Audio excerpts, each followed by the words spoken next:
Bethany Manctalo here. Welcome to our Millwall Fans Show with some new voices, but the same focus. Just everything Millwall. Enjoy! Well, welcome to the 2025-26 season of Millwall No One Likes Talkin, our Millwall Fans Show.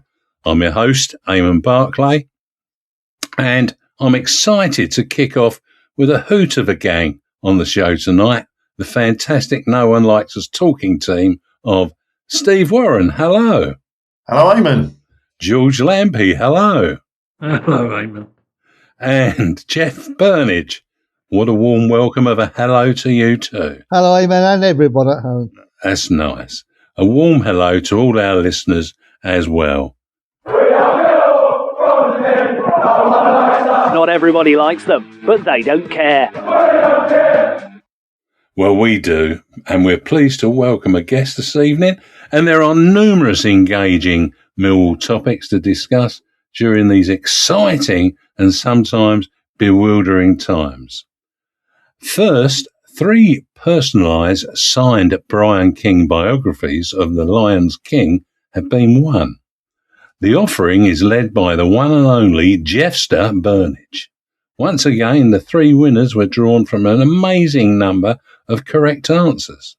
They are Elise Henry from Dorset, and we have her details, Mike Harding from Beckenham, and we have his details, and Rob Woodford, whose details we don't have, but walks the walk. He's probably got a few copies of the book anyway.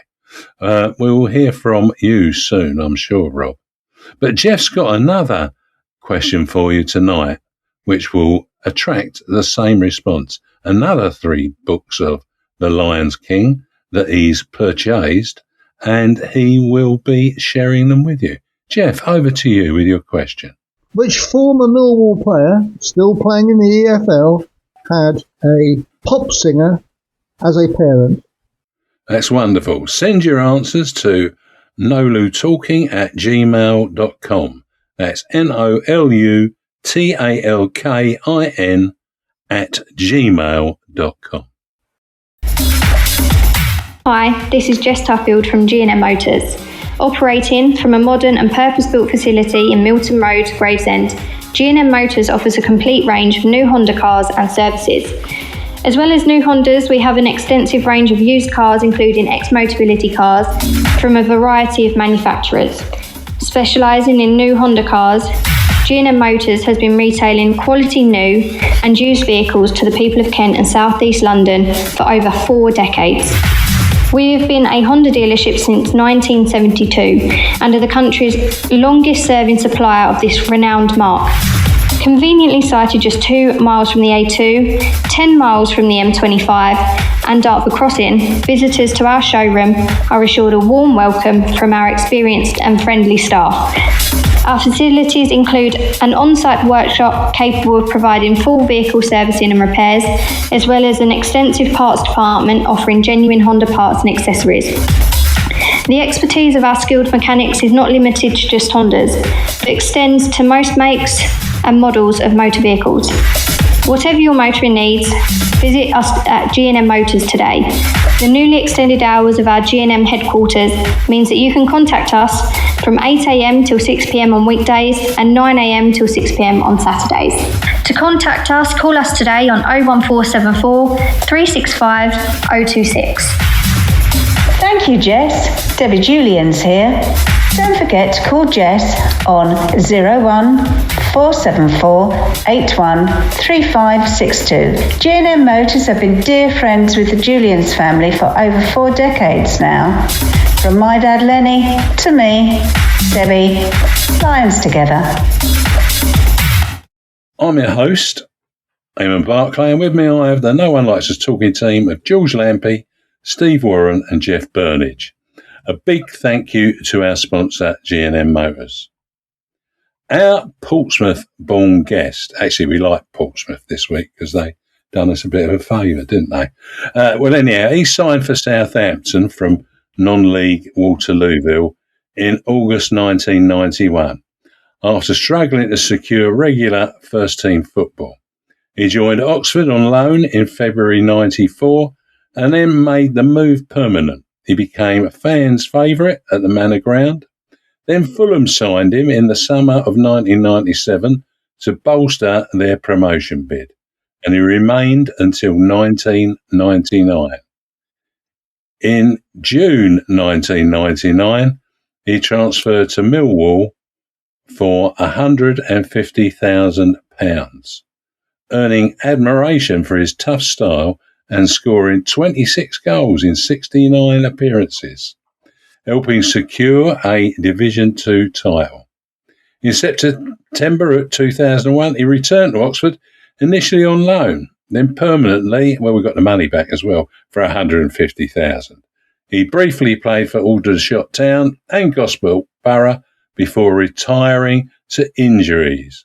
All say a big hello to Paul Moody. Hello, Paul. Hello, Paul. Hello, Paul. Hi, Paul. Hello, guys. Eamonn here, Paul. I can recollect that at the Den and on away days, the sound of Moody, Moody, Moody was a regular feature of our fans' charts. They probably said it a lot better than that, but that was me saying it. Anyway, your relationship with the Millwall fans remains as strong today as it did in the past. How do you remember the Millwall fans when you were playing? Yeah, Millwall fans were brilliant. Thoroughly enjoyed my time at the club. And obviously, the time I was there, we had 2 good seasons, reaching the playoffs the first year, unfortunately losing to Wigan in the semi-finals. And then, obviously, the following year, we actually won the league. So, yeah, really enjoyed it, and say the fans were brilliant. We were. Over to George. Hi, Moods. George here. Hello. How did your transfer to Millwall come about, and what inspired you to come to the Den? Yeah, it was a bit of a strange one because I was at Fulham before and broke my leg in that season in about the 6th or 7th game. So I was out for about 6 months of that season, and then worked really hard to try and get myself back to fitness. And I come back for about the last 7-8 games, sub a few times. The last game of the season, we had to win. We were already promoted, but we had to win to secure actually winning the league, and we won 3-0. And I was sub, and 0-0 half time, and I come on and got a hat trick. So I thought I'd probably done enough to maybe have secured a place in the squad for the next season. However, Paul Bracewell took over as manager. And he was a little bit rude and abrupt with how he approached my sort of going forward. And he said, Millwall's coming, do you want to speak to them? Because you're not part of my plans for next year. So I said, yeah, fair enough. And I spoke to Bob Pearson. I ended up meeting him on the M3 services at Fleet. Oh, yeah. I literally wrote down on a bit of paper the money side of it. We had a good chat and a coffee. And yeah, Bob sort of said, yeah, we do that. Maybe we'll talk about that. And then he arranged a meeting with Theo. And I was just thinking, yeah, Millwall could. A few years before that, Tim Carter, who come on loan, he was the keeper, unfortunately not with us anymore. No. He had mentioned that Millwall were trying to sign me a few years before.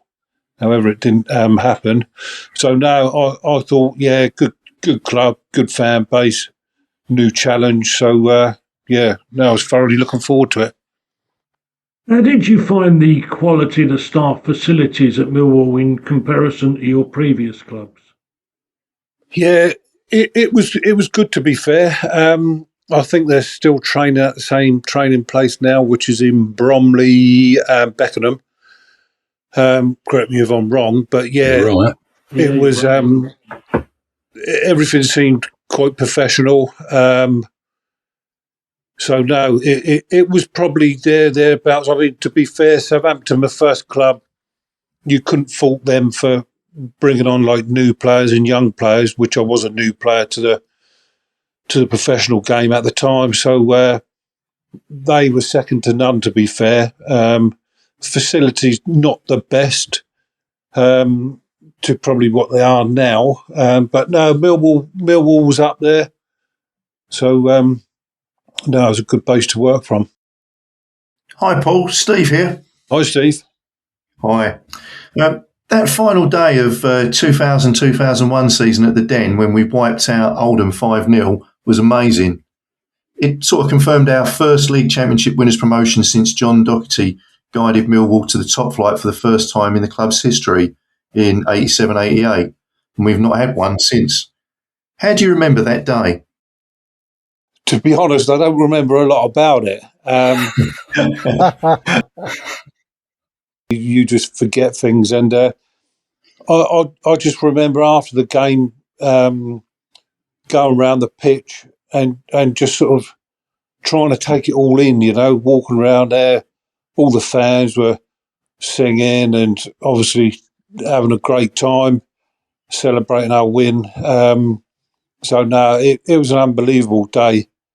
I think I drove back home that evening and just had a few drinks indoors and a Chinese, something quite boring. But obviously I lived down in Portsmouth at the time. So looking back now, maybe I should have stayed up for the night and gone out with the lads. I don't know what the rest of them done, but no, it's very draining day, it takes a lot out of you. I bet. And I just remember getting home and thinking, God, what a day that was. But yeah, second to none, really. It's probably one of my best ever experiences in life. Brilliant. There was some really good talent in that squad. Overall, we scored 89 goals and had a goal difference of plus 51. Who do you remember for their standout contributions that season? Well, to be fair, everyone. There wasn't really a weak link in the team, and you had a lot of young players who were coming through. Obviously, had a good experience from the season before, getting to the playoff finals, and they were just getting better and better. The likes of Timmy Cahill, Steve Reed, Paul Eiffel, you had Tony Waller in goal, who was solid. Mark Bircham, they were all characters as well, obviously Chopper up front. And we had a sort of a good, we didn't have a big squad, but I think we were quite lucky that season with injuries, because I think that plays a massive part in how you sort of get through the season. And again, the players who come in obviously done a job when they were asked to. So, yeah, I think generally the whole squad, you had Lucas Neal, another great player who went on for better things. Doishy at the back, solid. Nevis, solid at the back. As I say, the whole team, Robbie Ryan, steady Eddie, you always got a performance from him. He just done his job. So, yeah, it was a good all-round team. Brilliant. Thanks, Paul. Thank you. It's Jeff here.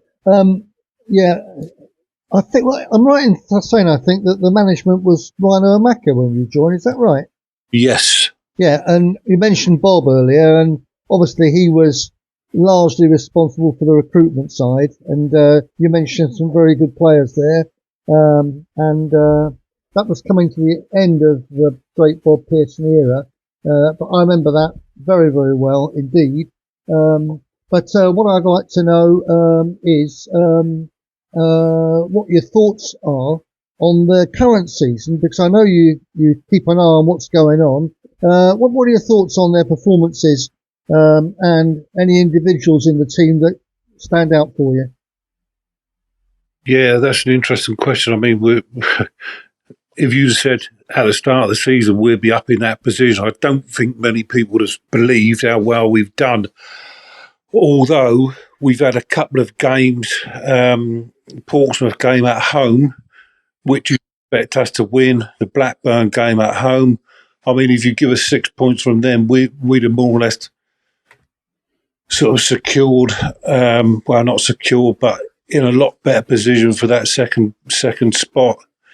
But then again, we've won games away to decent teams who are up the top, so it evens itself out over the season. I mean, all the players as well have been good. We've had a spell of having a few players out through injury, But again, the other lads who have come in have done brilliant. I mean, as he's up front, on his day, unplayable. I like Coburn, the lad up front. I watch him when I come and watch games. So I think he's going to only get better. Whether he's ready for the Premiership, we don't know. But some players just develop. And he's only young still. I mean, Ivanovic as well. I think the talk of him maybe getting a possible transfer away a few months ago distracted him a bit. And I don't think he's been the same player since. But he still goes out there and does a job. Crammer, for me, brilliant signing, absolute brilliant. One of the first games I seen was away at Portsmouth, and I think he was playing at right back, and I think Murphy was playing for Pompey then against him, and he done well. He looked a solid player, and he's only going to get better as well. So I think obviously if we go up, we're going to have to probably get 5 decent signings, proven players, ex-Premier League players, to sort of be able to stand any chance of staying in that division. We'll see. There's a long way to go. There's surely going to be more twists and turns, dropping points and winning games we're unexpected to win. But I think it's going to go down to the last game, to be fair. Yeah, I think you're probably right. Although, as a centre forward, you picked out young Josh Coburn, and then you said not quite ready for the Premiership, and I thought you meant that's where you think we're going, and that's nice. That's nice, positive thinking from you there, Moods. But there's such a thing as pressure in football. I don't know whether you were the type of player that felt pressure, but we've stuttered a bit, as you mentioned, in a couple of home games, and we've fallen from second to third spot. However, that might still change, and the results in midweek suggest they could well change. So automatic promotion not even out the question yet. We need a win, don't we? For whatever. But did you encounter pressure as an individual, and did the team feel pressure while you were at Millwall at all? How would you comment on that? Yeah, you do obviously feel the pressure, but I mean, I was in a team where you just expected to win every game. We were very confident in every game we went into, and I'll tell you what made a massive difference for us. We went away to Seville. I think it was probably just before this time. It might have been on the international break, whatever. I think we had 4 or 5 days out there, and we trained hard for a couple of days, literally on a pitch, probably about, I don't know, not even half the size, probably a third of the size of a normal pitch, just playing keep ball, but at a really fast pace. And this was all down to Ray Harford. And it just kept the players so sharp. I mean, we weren't out there for like hours like some coaches get you out there. And literally we're out there for probably half an hour, 45 minutes, done a job. We had a couple of nights out, relaxing, whatever. A few lads played golf. And when we come back, it was nice to sort of take your mind off the pressures of the league games coming up. And we got back and we were even better than beforehand, you know. I don't know what the official results were leading up to the last game, but I'm sure we won most of them. But yeah, it's the same at most clubs, you know. And I think teams like Ipswich are feeling that bit of pressure now. They've got to go to a hard game on Sunday to Middlesbrough, where they've got one of them's got to drop points. Southampton's the informed team, and that is a massive thing to hit form now. And I went and watched them a couple of weeks ago at home to Oxford, both my old clubs. And I was thinking to myself, God, we don't want to play these in the playoffs because they look a good outfit, scoring goals, not letting in many. So, but as I say, we've got QPR, which It should be 3 points at home Saturday. And then if Southampton have got to go to Ipswich as well and play Ipswich. I don't know whether it's at the Dow or at Ipswich. So, again, it could be in our hands to get that second spot if other results go our way. So we just got to keep winning. And then we'd have to play Oxford, another of your former clubs, on the last day at home.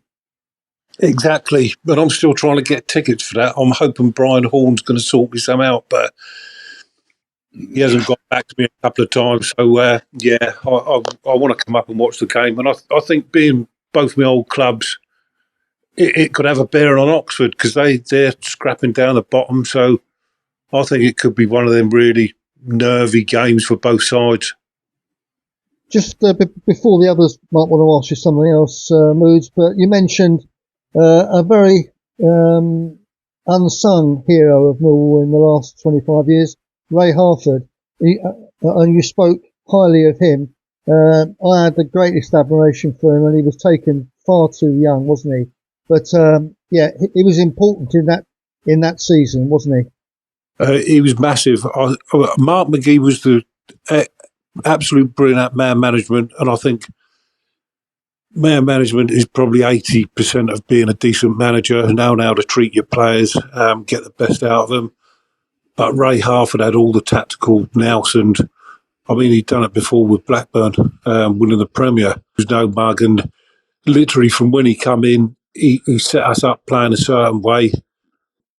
He used to watch a lot of the European games, foreign games, counter-attacking, and a lot of our games, even home games, was sort of based on counter-attacking football. Yeah, we'd all get behind a ball, soak up pressure from the other teams, then all of a sudden win the ball back, and it bang, bang, bang, free passes with creating chances at the other end. So he was, I think without him, we might possibly have not gone up. Yeah, he made a big difference. But funny, I worked with Mark's brother, who was not in football at all. And he had a very similar way about him to how Mark was, treating people with respect and empathy, I think is the best way to describe it. Yeah. Very similar. Very, very similar. Yeah, I mean, to be fair, he never lost his brag. He'd always come in after a game if we got beat and sort of be like, well, you're going to lose games from time to time. It's how you lose games, which is the main thing, you know, and he could never fault the effort of the team I was playing in. As a team, they were brilliant. I get the same feeling about Alex Neil, actually. He doesn't seem to go bonkers. He says they leave it on the pitch and we go again. And that's his attitude. Yeah, exactly. I think it's maybe a bit of Scottish mentality in there. And Livers is obviously still there, and he is, yeah.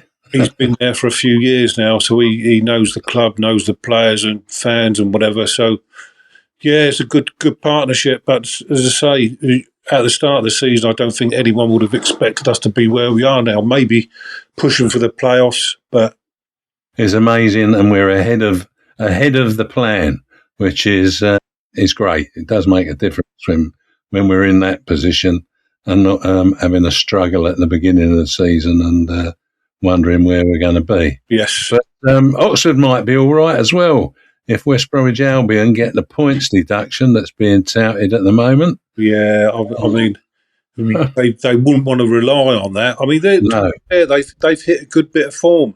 Yeah, since the new manager's come in. I think they've won probably 3 or 4.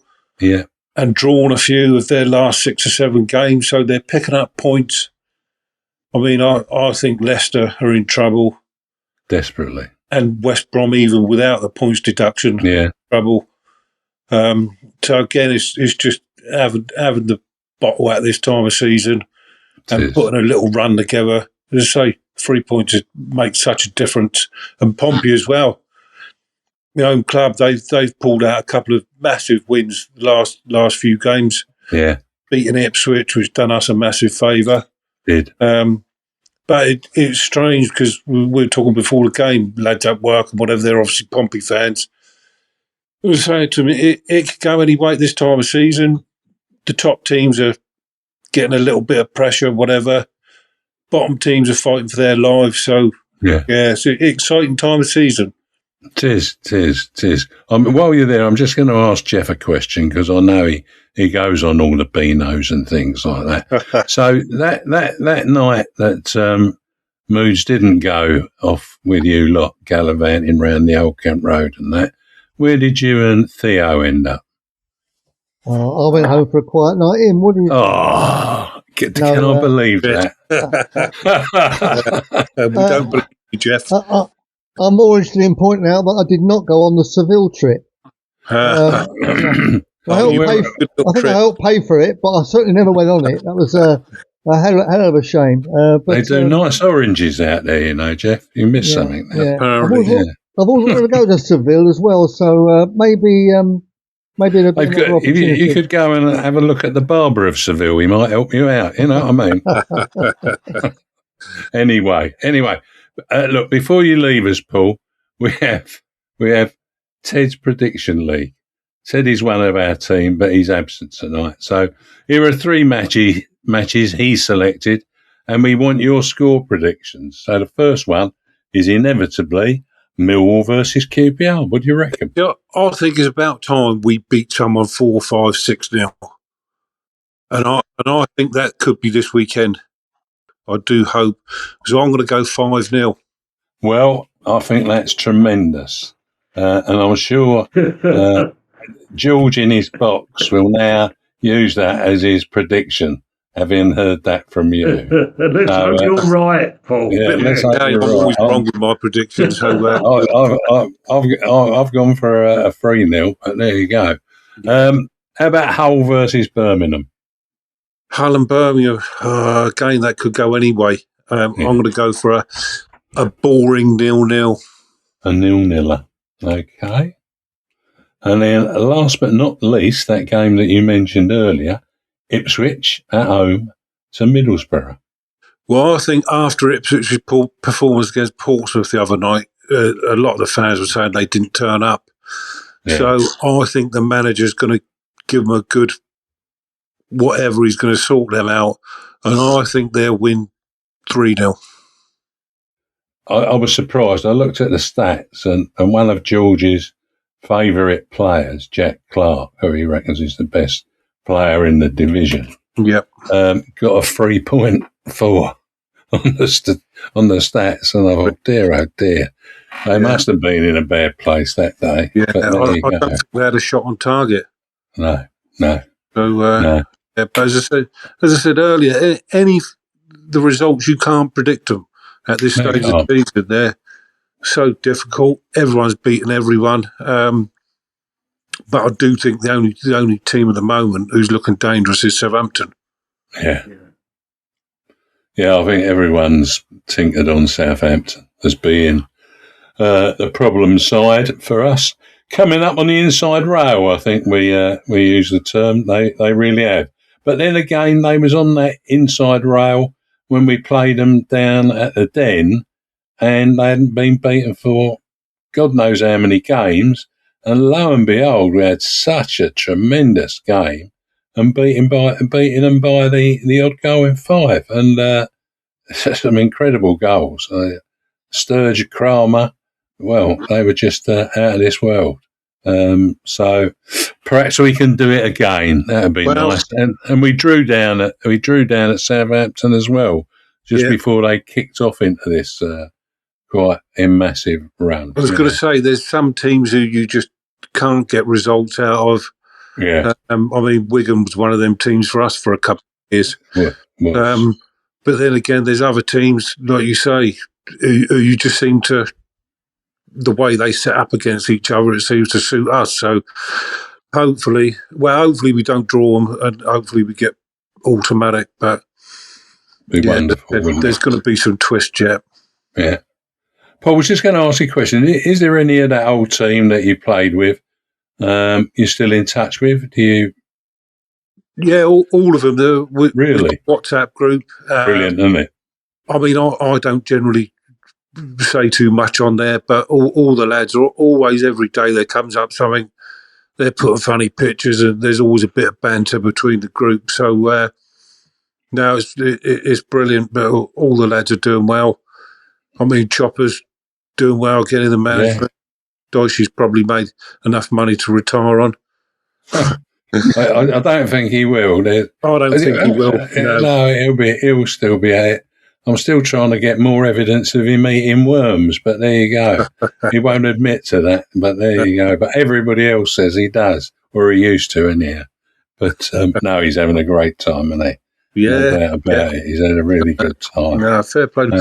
As I say, it was a good bunch of lads, do you know what I mean? Everyone got on. There was no friction in the club, and we were playing well and winning games, so that makes a massive difference. It does. It does. Absolutely brilliant. Anyway, now hopefully we'll see you down the Den against Oxford, and I'll give you a little wave when I find out where Horney's put you. Well, that's he gets back. I've messaged him twice. I'll let you know Monday. He hasn't got yeah. So, and that was 3 Mondays ago. I know what he's like. Yeah. Seriously, I messaged him about a month ago. Said, "Can you secure us a couple of tickets for that game? Like being both my ex-clubs and that." Oh, I'll get back to you. So no, I'm going to have to chase him up again. But Jeff's good at chasing him up, actually. So yeah, Jeff to give him a little nudge.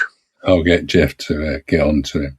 It'll make a difference, I'm sure. I can't get a ticket myself, let alone get one for anybody else. Is that because you've got a season ticket, Jeff? Do you reckon that's why you can't get a ticket? It is. Oh, right. Okay. It's very, very difficult to get any sort of a ticket for that day. I'll give you an example. I know that Harry Cripps' daughter has asked to come with a member of her family, and they can't even get her a ticket. They've managed to get her something, I think, and she'll be in Harry's bar. She'll be able to watch it on the screen in there, yeah. Yeah, but did he win promotion, Jeff? Yeah, well, that's it. Okay. We'll see. But I love your forecast, mate. I really love it. Well, we'll see. Yeah. You old smoothie, Jeff. What are you like? If my predictions come in, do I win a prize?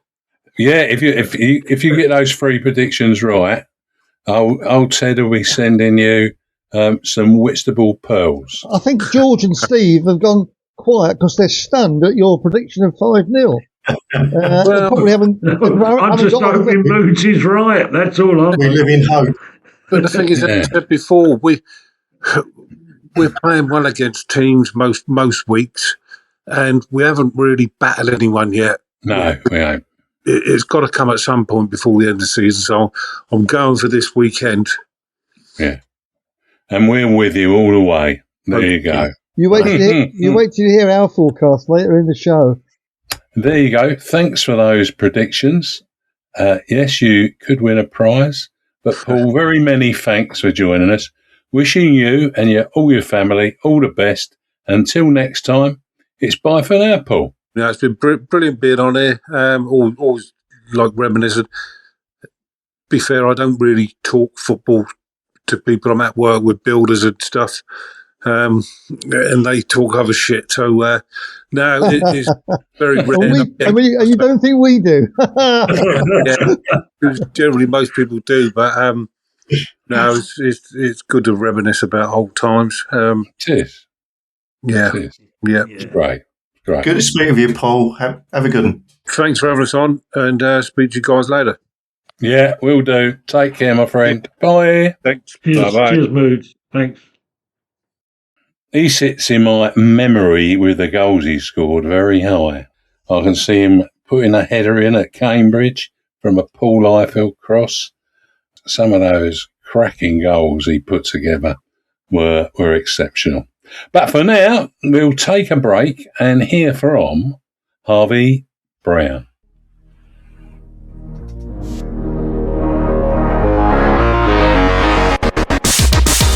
Hi, Harvey Brown here. I am proud of the Lions Food Hub, which is jointly owned by Kelly and Ellen Webster, and they have been supporting families within our community for Millwall match days.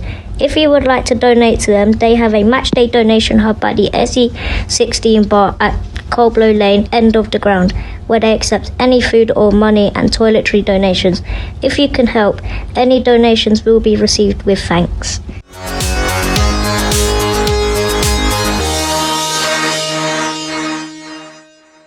I'm your host, Eamonn Barclay, and with me I have the No One Likes Talkin team of George Lampey, Jeff Burnige and Steve Warren. Please consider donating at the Lions Centre if you're not going to be at the match this week. Anyway, Ellis Barr has recovered well from her surgery, and we hope her mobility continues to improve. And here's Ellis to take us on to the next section of the show. Hello, Ellis here, and I'm glad to be back talking about Millwall. I know many have watched my videos. Thanks for your support along the way. It is now time to hear what all the Millwall teams are up to. Come on, Millwall! Yes, come on, Millwall. Thank you. Paul Loding brings us the Millwall Pride and Millwall Romans update. Let's hear what Paul's got to say. Hi, it's Paul Loding from the Millwall Romans with a quick update for the week. Big game this Sunday for the Romans as we host Charlton. Top of the league clash. It's going to be a feisty one. There's referee and linesman being supplied. It's 2 p.m. at St Paul's, and I think 2 games either side of that is man versus fat, which will be great. They're really, really great guys as well. So if anyone fancies an afternoon watching some football, that's at St Paul's. And for this week's predictions, Millwall QPR, I think Millwall are going to take that 2-1. Hull Birmingham, I'm going to say Hull are going to nick that 1-0. And Ipswich Middlesbrough, I'm going to say 1-1. Well, thanks for that, Paul. And I've got to say, that's going to be one hell of a game down at St Paul's on Sunday. So if you can get down there for the 2:00 kickoff, I think you'll see an edgy and busy game. Of course, if the Romans win, who goes top of the league? Yeah, the Romans will. So get along, get down there and sing a song and bring our Romans on. Okay, so we had a draw away to West Bromwich Albion following the disappointment of the defeat to Norwich. Let's hear what Alex Neil's thoughts initially straight after the game and then subsequently, I think when he chewed it over a little bit. I think we get a point. It takes us up to wherever it takes us in the league. I think it's second at the moment. But our focus has always been, we've got 4 games left. Let's win as many points as we can between now and the end of the season. That's it. So yeah, we just need to now focus on what we've got at hand, which is the next game. You know, QPR is going to be really important. We need the fans to get behind the team. And particularly in those moments where there's maybe little lulls in the game, you know, they're the bits now that we need to make sure we try and lift the players and get that extra 5-10% out of them. And the fans have done that brilliantly across the season for us. We need this last final push, not just purely for the players, but also for the fans as well. Yeah, that's nice. Jeff, how do you feel about Alex's sentiments? As ever, I'm impressed with what he's like, particularly in his post-match interviews. He never gets too high, never gets too low. He's a very stable man by the sound of it, and I think he's doing a great job. But let's hope he's got the players in the right frame of mind for QPR, and let's hope the home fans are as good at singing as the fans that travel are, because they've been magnificent away from home. Yeah, they have, and that reminds me of our discussion. I think it was yesterday when we talked about the songs that fans sing. I don't think the repertoire is as broad as it used to be, but they are powerful when they do bring on their chants. Really good stuff, to say the least. George, Anthony Patterson has remained number 1 for Millwall since breaking into the starting 11. They call him Pato, actually, which is an interesting connotation on his name. But was Max Crocombe unfairly dealt with, do you think? Well, I'm glad you asked me this one, because I think he was, very much so. I've not heard many people complain about this, because since Patterson's been in the position, he's done marvellous, and I can't argue with that. But I think Max is about 31 or 32. and he was our second goalkeeper. And when he came in, I'd never heard about him, but I thought from the off he looked a very good goalkeeper. Saved on a numerous occasions, did really well. Just before Patterson came in, Max made a few mistakes, just a couple, but he had earned that because he had saved us so many other times. But he seemed to be punished for that, and then Patterson came straight into the team. I was disappointed for him in that respect, and I wouldn't knock Patterson. He's done very well, but yes, I think Croghan was unfairly treated in many respects, to be honest. Well, how do you think he should have been treated then? Well, I think he should have carried on being in goal for longer, actually. Yeah, in there to linger longer. No, not linger, no, because I think he was doing quite well. He had made a couple of mistakes, but, you find me a goalkeeper that don't. Yeah, there aren't many these days, that's for sure. And we've had a few that have been in a real state of affairs. Thankfully, Norwich took one of those from us, but there you go. Steve, was Alex Neil justified in playing Thierno Ballo, the 24-year-old who had only made 3 substitute appearances since his last start in January? Well, I thought, yeah, why not? I mean, Alex sees him in training. He sees the things that the fans and the rest of us don't see. And he's got to rotate the squad. We were looking a bit tired and a bit toothless at times on the left-hand side. So yeah, I thought he did deserve a shot, and I thought he did okay. I mean, he didn't stand out, but I think he did all right, given it was his first start for a while. And we had seen a lot of him earlier on in the season, and he'd done well. So, I mean, I sort of looked at his he's had 28 appearances with us. He scored a goal and got 4 assists. So if you look at it, he's more of a known quantity than, say, Tommy Watson, who some people were asking for. Yeah. I like him. He's nimble. He's combative. He likes to tackle. And I think, like all the players, he should get his chance. And I think he probably deserves a chance of another start. I think he's been a bit unlucky not to get more outings. And maybe with Bannon there now, it might help him get behind the defence, drop something behind, and he can run onto it. So, yeah. Yeah, I thought it was very unlucky when the ball went through him and he went round the side, and it was just too much to go, and it went into the side netting. But his thrust and drive through their defence was quite immense. And he gets us going forward. Yeah, he does. He does. He has got that skill and ability, without a doubt. Okay. Well, this Saturday, thanks to Sky scheduling as usual, we will host QPR for another early kick-off at 12:30 p.m. In October at Loftus Road, we secured a 2-1 win over Rangers with goals from Aziz and Ivanovic. Ruman Burrell got a late consolation for the Hoops. They are in 11th spot and have no chance really of relegation or promotion. All they play for is London Pride, but remember, Pride belongs to Lions and not to Hoops. They have earned 11 points in their last 6 games.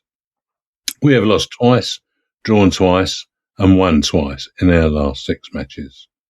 A victory for Millwall is crucial for our certainty of the playoffs and potentially still for our challenge for automatic promotion.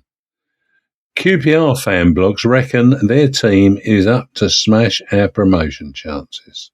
And they have sold out their allocation. So it's going to be a lively atmosphere at the Den. Incredibly, the bookmakers have QPR at 4-1 to win, a draw at 3-1, and Millwall win at 4-6. I remember similar odds being on our side when we played some team with Rovers as their second line. The odds are quite wide, and I, for one, hope the bookies' expectations match reality. So, Millwall v QPR. Steve? Yeah, I still think it's going to be tight. I'd love to be where Paul was and 5, but I don't think that's. I just don't think that's going to happen. I reckon 2-0 and I think it'll be solid. I think we'll just knock it out, maybe one in both halves. Okay, that's reasonable. Jeff? This is awful to have to forecast the result of this. Well, you don't have to. I don't want to put you under undue pressure, Jeff. Well, it's part of the game, isn't it? We have to make a forecast, don't we? Oh, we don't have to. I don't want to put you under pressure. I know that the arrival of this game has really been affecting you. Look, I'm not going to chicken out. Okay. I think it'll be a really, really nervy afternoon. And I do believe that QPR have come to try and spoil the show. I really do believe they will come like that. However, Millwall 2, Kings Park Rangers 1, with a very nervy stoppage time at the end. Well, make sure you've got your blood pressure equipment on. I want to hear a very long at all the crucial moments because. Do you? Yeah, I think that really lifts the team when. Can you do that louder because we didn't hear it, Jeff? Hello. He's gone quiet. Yeah, we've lost him again. Never mind. Anyway, George, over to you. Yes, well, I think it's going to be a very tense afternoon, really. I think QPR love to beat us, no matter what the occasion is. I think they believe that they are a much bigger club than us, and I think they get great pleasure when they turn us over, no matter what it is. And this Saturday would give them no finer pleasure than, denting our promotion hopes. But I don't think they're going to. I think this week we're going to come back to a bit of form, and I believe we're going to beat them 3-1 and quite comfortably. Well, that's wonderful stuff, really. 3-1 is a good turnaround on the ideas of what we might do, and I'm there with you, George. In fact, quite interesting thoughts. I look forward to see how my prediction of a 3-0 win for us turns out. But I'd even like it more if it was 5-0. And Moods, I hope you've put the hoodoo on them for that. So, what are your predictions for our other two games? Just give us a bit of thought about why you're doing what you're doing. Steve, let's have Hull versus Birmingham from you. Well, I think that's. I think Hull have had a couple of bad games, and I think they'll pick themselves up. So I think they're going to win it. But I think there are goals in the Birmingham side, so I think it's going to be a bit tight and a bit tense, and I'm going to go for a 2-1. 2-1 for that one. Yeah. And what about the Ipswich Borough game? Well, I think this one's more about what I want, not necessarily what I think is going to be. But I'm going to go for 1-1 because I think both sides have got goals in them, and I just hope that they just hold one another out and just spoil it for each other, basically. Okay. How about yourself, Jeff? Hull, I think, will be feeling the pressure, and Birmingham have got some decent players. The pressure's completely off the players. It might be on the manager a little bit, but it's off on the players. I'm going to take that as a 1-0 away win for Birmingham, partly because that's what I would like. Well, if that's what you'd like, we'll accept your view on that one. So, Ipswich versus Middlesbrough? That's back to me, is it, Eamonn? Yes, it's still you, yes. We're not going to know until the beginning of May what the best result for us is going to be on that one.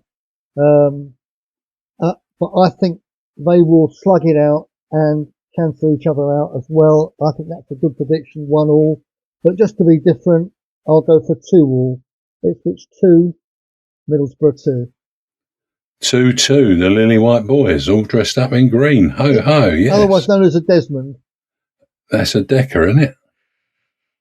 Or a 2-2. All right, okay. A Desmond 2-2. Anyway, move on. Okay, very good. I like that. George, Hull versus Birmingham. Well, I think this Birmingham team is better than, what we all think. I know they're not sort of right up the top, and Hull, I think, are suffering a little bit like all the teams at the top are, like all of us at the moment. I think Birmingham are going to beat them. I think there's going to be 2-1 to Birmingham. Right. And then we come to the big one, which is Ipswich and Middlesbrough. And I'm going to surprise everybody here because I think Middlesbrough, though they've had some bad results lately, I think they're one of the very best teams in this division, and that's not taking anything away from Ipswich. And I think Middlesbrough are going to beat Ipswich 2-0. 2-0. Well, that's an interesting turnaround considering your best player in the Championship. Yes, well, there you go. You know, one man don't make a team. Is playing for Ipswich. Yeah. Well, he certainly never made a team the other night. But anyway, yeah, I hear what you're saying. For me, though, it's I'm going for Hull to lose out to Birmingham 1-2. Interesting headlines in some of the papers today. Sean Dyche to replace the Birmingham manager because he's not really making it with the board. And the Ipswich Borough one, I've just gone for 1-1 because it really does suit whatever happens tomorrow for us. It really, for me, and that's heart rather than head. So as long as we win tomorrow, and one of them, I would prefer Ipswich to fail. That'd be great stuff. Anyway, there we go. What we have now, of course, is a prediction from Nick Wythe of the Facebook Millwall Sicily site. And let's hear what Nick has to say. Hi, everyone. My predictions are Millwall 2, QPR 0, Hull 1, Birmingham 1, and Ipswich 3, Middlesbrough 1. Cheers. Oh, that's painful, that last. When I speak to you next time, Nick, God, blimey. But anyway, thanks for doing that. And thank you to Dave Hart for compiling the results and creating the table. We really appreciate your effort. We'll take a break now and listen to Bethany tell us what is available at the Millwall Community Trust. Our Millwall Community Trust Lions Centre has a 4G football pitch where 9 versus 9 can play, a sports hall, classrooms and a cafe. To access these state-of-the-art facilities in a safe and positive environment, get in touch on 0207 740 0503. Yeah, and don't forget to watch out for Stan Godwin's analysis of what he calls are the crown jewels of Millwall and Millwall Community Trust. He's put one out today and the statistics he's put out are just mind-boggling. Anyhow, I'm your host, Eamonn Barclay, and with me I have the No One Likes Talkin team of George Lampey, Jeff Burnige, and pending granddad Steve Warren. There's a shout-out for Bethany. We're all with you, Bethany and Jamie, and we look forward to your new arrival. Others might say hear, hear, but Yeah, I don't. indeed, Oh, they do, absolutely. yeah. Oh, yeah, that's lovely. Good. Anyway, we're all looking forward to the QPR game. But in the meantime, there are a few matters of interest for Millwall fans and those interested in football. Well, we'll start with overseas Lions fans, and they can stream Millwall fixtures for £10 with a match pass. You get multiple angles of the action live, including replays with full match commentary. Check out our streaming passes above, including annual live video subscriptions for international fans, audio passes for UK-based supporters, and subscriptions to Millwall TV Plus, the home of Millwall video content. Yes, I'll have to tell the media team that it's not just for UK-based supporters, it's UK and Ireland-based supporters. They don't get the benefit. George. Next week, Eamonn will host the show with Dave Hart, Ted Robinson and Andy Pittman, along with a guest or two. As a reminder, on Saturday match days, No One's Like Us Talking, a Gary staff offers match reviews, half-time analysis and a match report on Maritime Radio 96.5 FM through their website and on DAB across South East London and North West Kent. During the week, the breakfast show features reports from 7 a.m. in the morning, including coverage of Millwall Lionesses and Millwall community issues. Our Millwall Lionesses return to league action this Sunday when they head to the Ebbsfleet Academy, Southfleet Road, Swanscombe, Kent, DA10 0BZ, to face Ebbsfleet Women. The match will take place at 2 p.m. If you can, join our Lionesses. They would very much appreciate your support. Both teams are excited to move forward in the league. With a lively and passionate crowd, the Lionesses will play with pride, desire and determination. Be there and uplift our Lionesses. Come along, sing a song and cheer our Lionesses on. Yeah, go and cheer our Lionesses on. And if you can't make it because you haven't got any fuel in your tank, get down to St Paul's and roar the Romans on. Anyway, tune in to the No One Likes Talkin team for reports from our games, home and away, for the Lions, Lionesses, Romans and Pride. You'll also receive updates on Millwall community topics from us and through Maritime Radio, available on 96.5 FM, DAB, or actually via their website, which is another opportunity. Follow us on Instagram, Facebook, X, formerly Twitter for those that haven't quite worked that out yet, YouTube, Spreaker, Maritime Radio, Podcast, Spotify, Heart, and all other major podcast platforms. Thank you, Jeff, for your entertaining evening. That's been fun. Thank you very much, Eamonn and everybody. Yeah. Thank you, George, for your gracious contributions. Thank you, Eamonn. Good night, everyone. And thank you, Steve, for being there. Thanks, Eamonn. Good night, all. And a big thank you to you all from all of us for tuning in. Finally, let's not forget to keep it safe on the streets out there. Bye for now. Yes, sir. Let them come, let them come, let them come. Let them all come down to the den. Let them come, let them come, let them come. We'll only have to beat them again. It's the best team in London, no, the best team of all. Everybody knows us, we're called Millwall. Let them come, let them come. Let them all come down to the den. It's Saturday in Cold Blow Lane. We've all come down to cheer. We've had our jelly deals and our glass of beer. Come rain or shine, our families will bring. And as the Lions run on the pitch, everyone will sing. Let them come, let them come. That's courtesy of Zampa Records by our one and only Andy Petman. Our Millwall Fan Show is sponsored by G&M Motors of Gravesend, Honda dealers and much more. Thank you.